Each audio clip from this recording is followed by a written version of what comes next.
Bueno, nos encontramos de nuevo. Vamos a compartir entonces la última parte del texto referido a las interrogantes de investigación relacionadas con los procesos, megatendencias que hemos analizado hasta ahora y, en segundo lugar, la,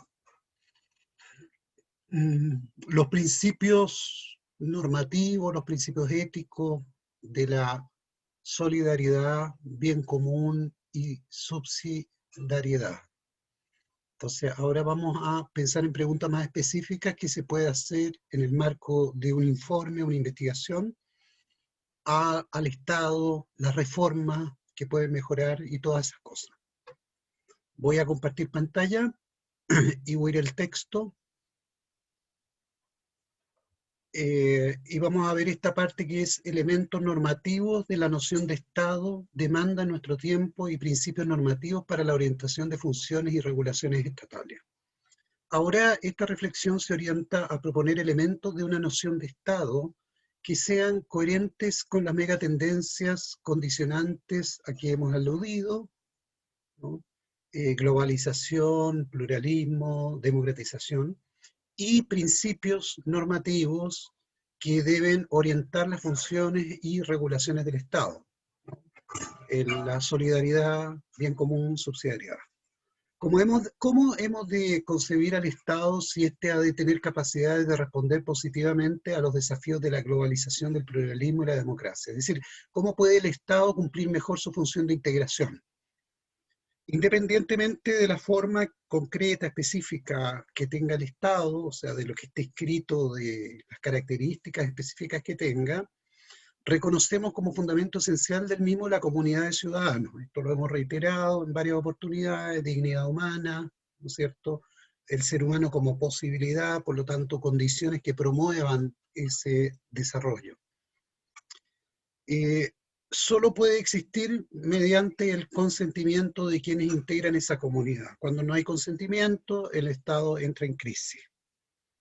Demanda como condición necesaria el permanente proceso dinámico de formación de la comunidad. Demanda procesos de integración que estimulen a las personas para seguir participando en un proyecto común. El Estado en realidad siempre debiera estar en reforma, porque todas las situaciones son cambiantes, los problemas surgen, ¿no?, a veces inesperadamente, y por lo tanto siempre va a ser necesario adecuar las instituciones a esta dinámica que tiene la sociedad, que va a mayor velocidad. Criterio de evaluación al momento de preguntar por funciones que debe cumplir el Estado o reformas que ha de experimentar el Estado, ¿no? Es esta idea, ¿no?, de fundamento esencial del mismo en la comunidad de los ciudadanos, es la dignidad humana. El estado de la sociedad contemporánea tiene consecuencias en todas las áreas de las relaciones humanas, la economía, las actividades sociales, la ciencia, la tecnología, la protección del medio ambiente, el desarrollo cultural, familia, tiempo libre, deporte, etc. En este estado el bien común no queda solo asegurado por un marco que garantice el derecho y la paz, esto ya lo habíamos dicho, tiene distintas funciones en distintas áreas que promuevan esta dignidad de las personas y de los grupos humanos, de sus asociaciones, ¿ya? Por lo tanto, esto implica pensar en qué medida las instituciones, las leyes, cumplen con estas funciones, en todos los niveles, nacional, subnacional. Si se pregunta de manera precisa por la tarea o finalidad del Estado, la labor que debe cumplir sin inhibir las posibilidades de despliegue de las personas y de las fuerzas sociales, como meta del Estado el bien común, ¿no? Todo esto ya lo habíamos tratado.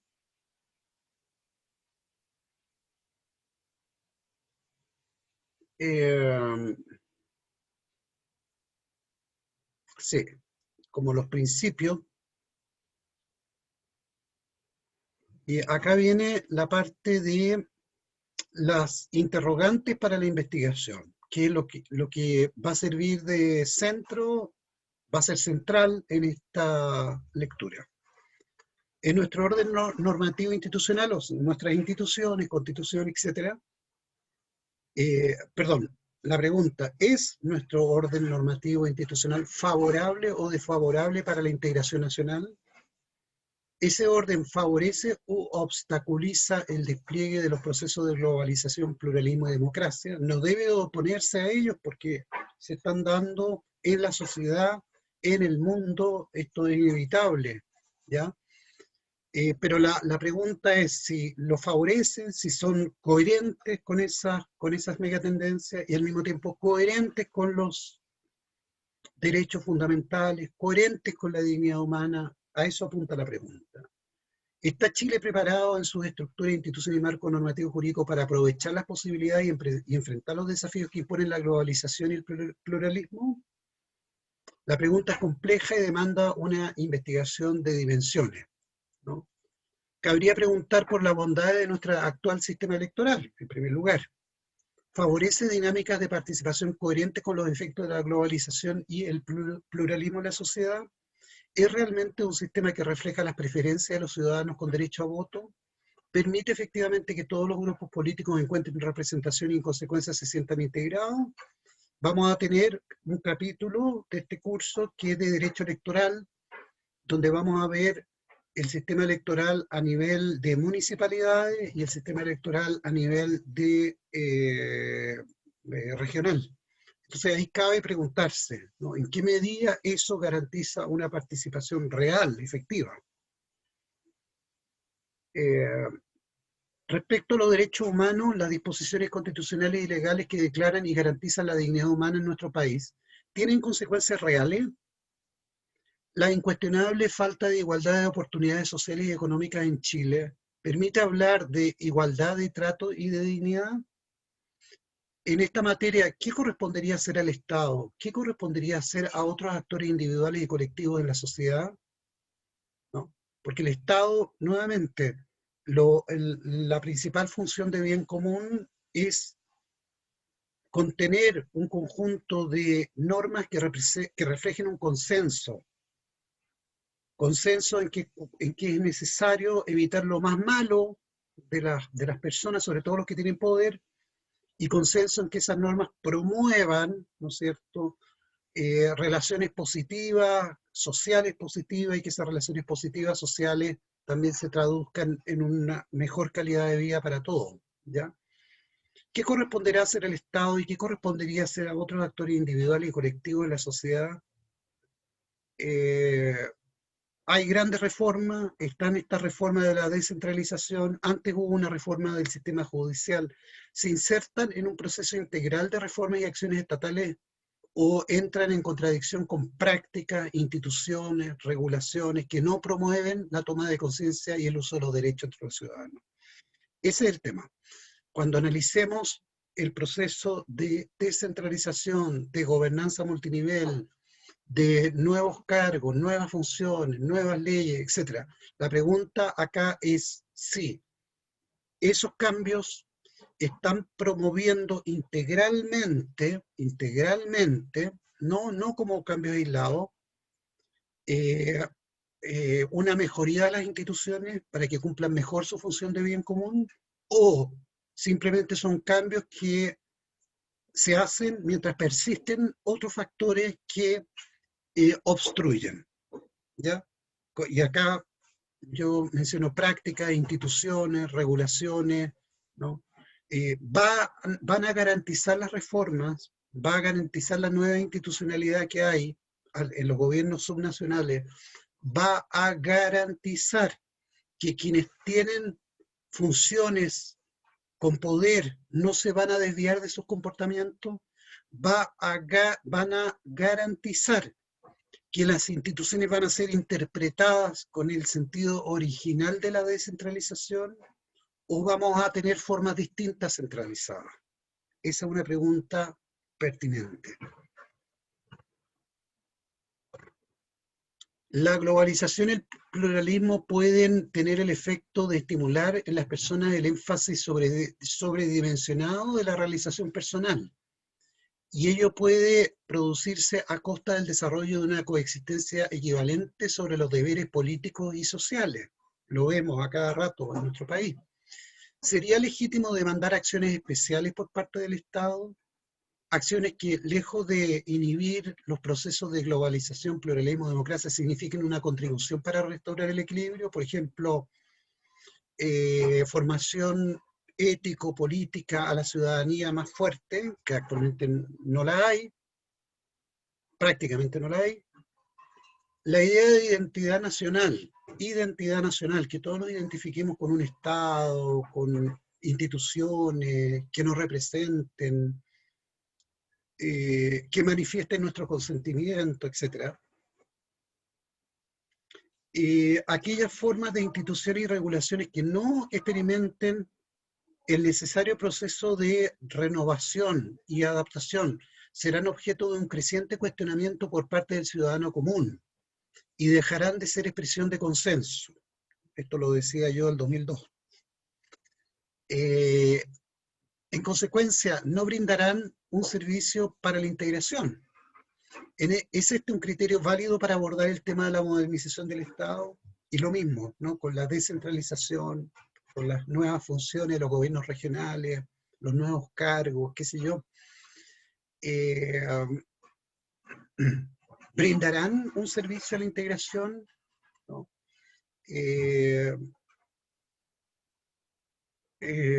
¿Serán suficientes para cambiar lo que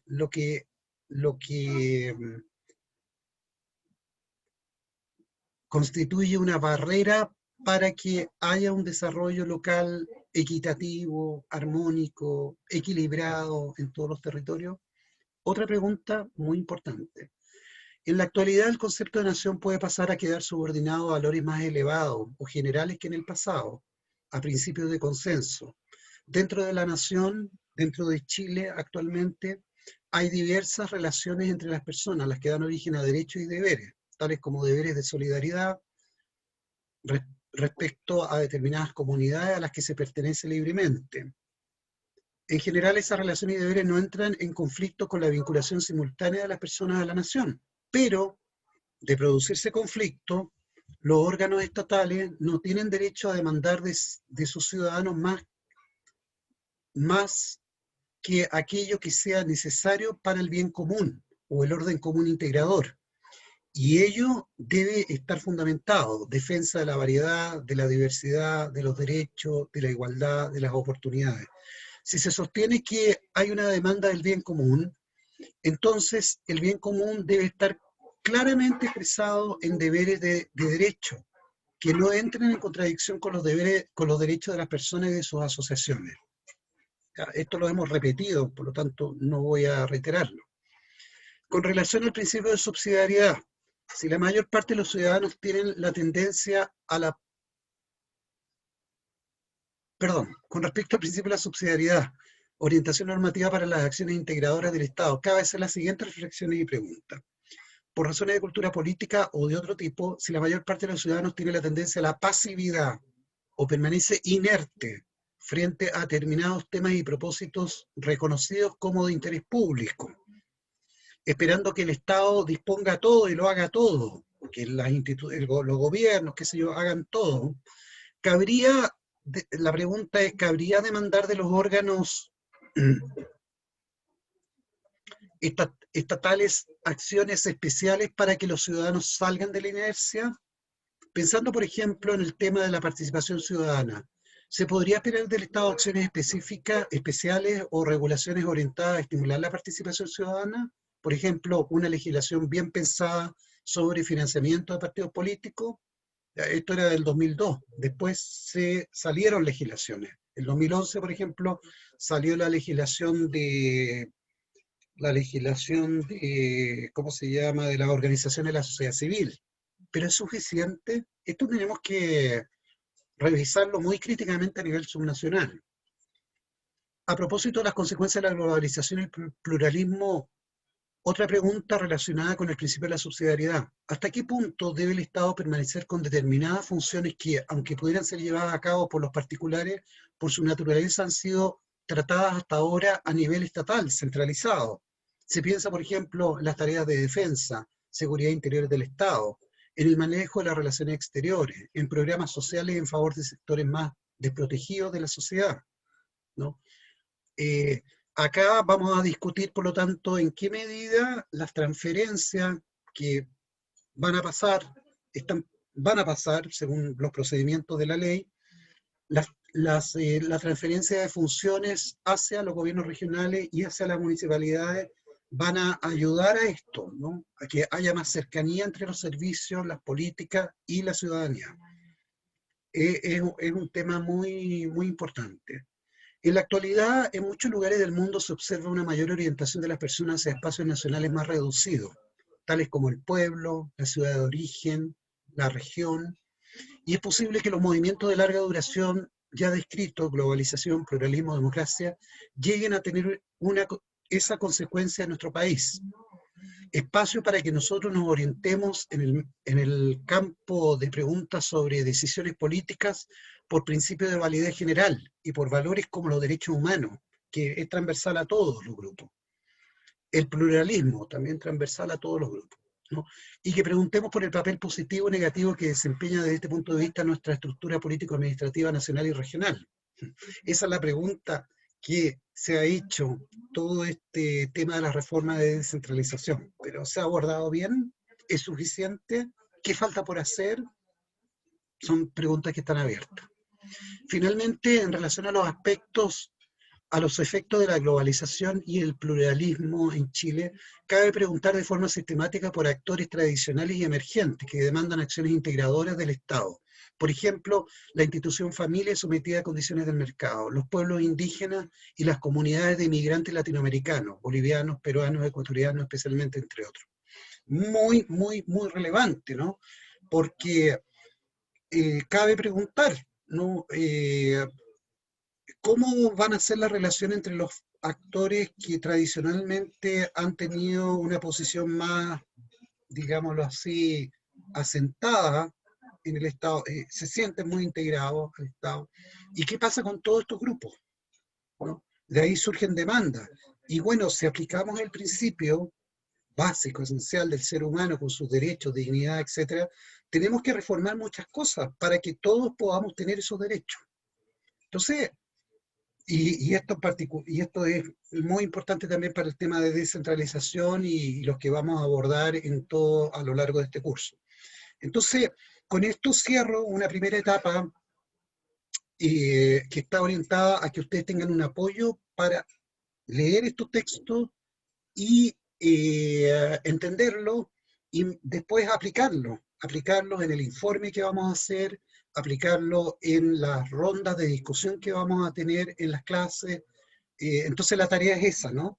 Es leer los textos, es entender los textos, es apoyarse en estos videos para lo que sea necesario, es consultar lo que ustedes consideren que es necesario aclarar más y luego aplicarlo, ya luego aplicarlo y de esa forma alcanzar el objetivo transversal que tenemos en el curso, que es un aprendizaje significativo de todo esto para tener los mejores administradores públicos que haya, no solo en la región, en alguna de las regiones de las que son ustedes, sino que a nivel nacional, latinoamericano, y que seamos lo mejor y aportemos lo mejor de nosotros para tirar para arriba. Bueno, con esto terminó este video.